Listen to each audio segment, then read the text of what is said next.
Hello बच्चों, let's see the question. Two sources of sound S1 and S2 emitting sound of frequency 324 Hz and 320 Hz are situated at a certain distance apart. An observer moves along the line joining of two sources. What should be the velocity of observer if no beat are heard? Velocity of sound is 344 meter per second. Key concept of the question is Doppler effect.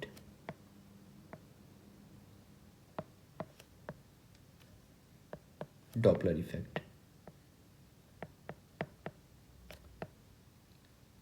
Doppler effect में हम लोग frequency कैसे observe करते हैं. Frequency अगर हमें निकालना है किसी सोर्स के द्वारा हर्ड फ्रीक्वेंसी, ये क्या होता है, फ्रीक्वेंसी एक्चुअल में जो प्रोड्यूस हो रही है यानी F naught C plus minus velocity of observer divided by C plus minus velocity of source, ऐसे निकालते हैं. ये एफ जो है सोर्स के द्वारा प्रोड्यूस किया हुआ फ्रीक्वेंसी है और यहाँ पे एफ जो है हर्ड फ्रीक्वेंसी है. तो यहाँ कहा जा रहा है कि जब दो क्वेश्चन में ऐसा गिवन है कि सपोज मैं यहाँ पे दो सोर्स अलग अलग ले रहा हूँ. एक सोर्स सपोज यहाँ पे ले रहा हूँ और एक सोर्स यहाँ पे ले रहा हूँ. इन दोनों सोर्स के बीच एक पर्सन है. ये पर्सन इन दोनों सोर्स को लाइन ज्वाइन जो कर रहा है, सपोज ये जो लाइन ज्वाइनिंग है इसी के अलॉन्ग ये पर्सन मूव कर रहा है. तो ये दिया हुआ है लेफ्ट और राइट नहीं है, तो आप कहीं भी सपोज ले लो राइट मूव कर रहा है, आप लेफ्ट भी ले सकते हो. वेलोसिटी आप वी मान लो. और जो दोनों सोर्स के द्वारा प्रोड्यूस किया हुआ फ्रीक्वेंसी में पता है, इसे सोर्स 1 ले लो, इसे सोर्स 2 ले लो. सोर्स 1 के द्वारा जो प्रोड्यूस हो रहा है फ्रीक्वेंसी ये कितना है, 324 हर्ट्ज. और सोर्स 2 के द्वारा प्रोड्यूस फ्रीक्वेंसी है 320 हर्ट्ज. और जब ये पर्सन मूव कर रहा है तो इसे कोई बीट फ्रीक्वेंसी ऑब्जर्व नहीं हो रहा है, यानी बीट फ्रीक्वेंसी ऑब्जर्व 0 है. तो अब पता करना है इस पर्सन का वेलोसिटी क्या है. तो सपोज देखते हैं, जब फर्स्ट वाले सोर्स, सपोज फर्स्ट से स्टार्ट करते हैं, जब फर्स्ट वाला सोर्स की वजह से ऑब्जर्व फ्रीक्वेंसी इस पर्सन पे क्या होगा, तो F1 देख लेते हैं. F1 इक्वल टू कितना होना चाहिए, F. तो इनिशियल फ्रीक्वेंसी सोर्स 1 कितना प्रोड्यूस कर रहा है, 324 into velocity of sound in air, ये कितना है 344. इसमें से आप माइनस करोगे वेलोसिटी ऑफ ऑब्जर्वर, तो वेलोसिटी ऑफ ऑब्जर्वर देखो, यहाँ वेलोसिटी ऑफ ऑब्जर्वर इसके कंपेयर में ये राइट जा रहा है, तो यहाँ पे हम लोग क्या लेंगे, माइनस लेंगे, माइनस वी डिवाइडेड बाई 344. और सोर्स का वेलोसिटी 0 है, तो वहाँ पे आप कुछ नहीं करोगे, नीचे प्लस माइनस 0 कर दोगे, इतना ही आ जाएगा. तो ये हमारा आ गया 344 माइनस वी डिवाइडेड बाई 344. अब देखते हैं जो ये सेकंड सोर्स है इसके द्वारा हर्ड फ्रीक्वेंसी इस पर्सन पे कितना होगा. तो इसे मैं F2 नाम दे दे रहा हूँ. F2 कितना होना चाहिए, तो ये सोर्स के द्वारा प्रोड्यूस फ्रीक्वेंसी 320 हर्ट्ज है into 3.44 speed of sound in air minus plus minus भी होता है. तो यहाँ पे देखो ये ऑब्जर्वर इसके नज़दीक जा रहा है, यानी फ्रीक्वेंसी बढ़ाने की कोशिश कर रहा है, तो यहाँ पे आप प्लस लोगे, प्लस वी डिवाइडेड बाई 344. फिर से जो सोर्स है इसका वेलोसिटी क्या है, 0 है, दोनों सोर्स रुका हुआ है, तो नीचे में आप कुछ नहीं लोगे, 0 लोगे. अब ये चीज़ हमारा F1 F2 यानी ऑब्जर्व फ्रीक्वेंसी इस पर्सन पे F1 F2 आ गया है. अब क्वेश्चन में क्या गया गिवन है कि कोई बीट नहीं है, नो बीट ऑब्जर्व, यानी F1 minus F2 equal to 0 या फिर F2 minus F1 equal to 0. आप कुछ भी कर सकते हो, ये दोनों में से दोनों वैल्यू क्या है, 0 है. तो एक काम करते हैं, यहाँ पे F1 दोनों में से कोई भी आप ले सकते हो, वैसे भी माइनस साइन आएगा तो आपको कोई फर्क. बीट फ्रीक्वेंसी मतलब कोई भी बड़े वाले फ्रीक्वेंसी में से छोटे वाले फ्रीक्वेंसी को आप माइनस कर लो. ये दोनों में से कोई भी आप कंडीशन ले सकते हो.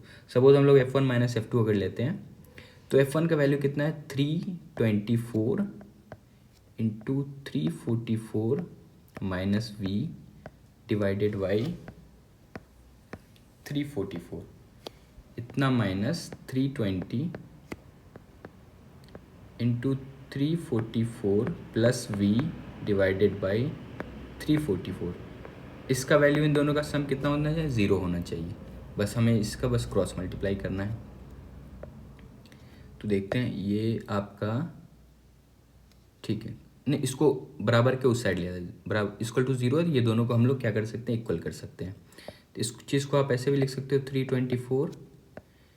344 minus V divided by 344 is equal to 320 into 344 plus V divided by 344।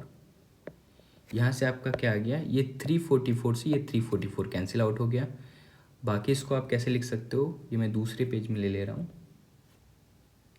ये है 324 इंटू 344 माइनस वी, ये किसके बराबर है, 320 into 344 plus V, 320 into 344 plus V. अब इसको आप सिंप्लीफाई कर सकते हो, इसको हम लोग क्या लिख सकते हैं, 324 इंटू 344 माइनस 324 वी, ये किसके बराबर हो जाएगा, 320 इंटू 344 और प्लस 320 वी।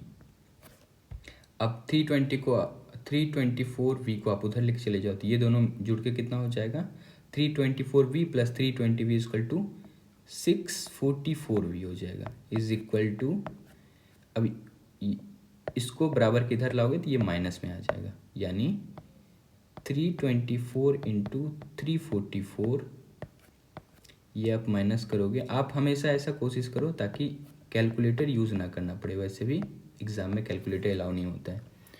इस चीज़ को आप ऐसे माइनस कर सकते हो। यहाँ पे हम लोग क्या कर सकते हैं, 344 देखो आपका कॉमन है, तो इसको हम लोग 644 वी इक्वल टू 344 आप कॉमन ले लो, ये एक्चुअल में क्या हो जाएगा, 324 माइनस 320, तो ये आ गया 644 V is equal to 344 into 324 minus 320 equal to 4 हो जाएगा ये।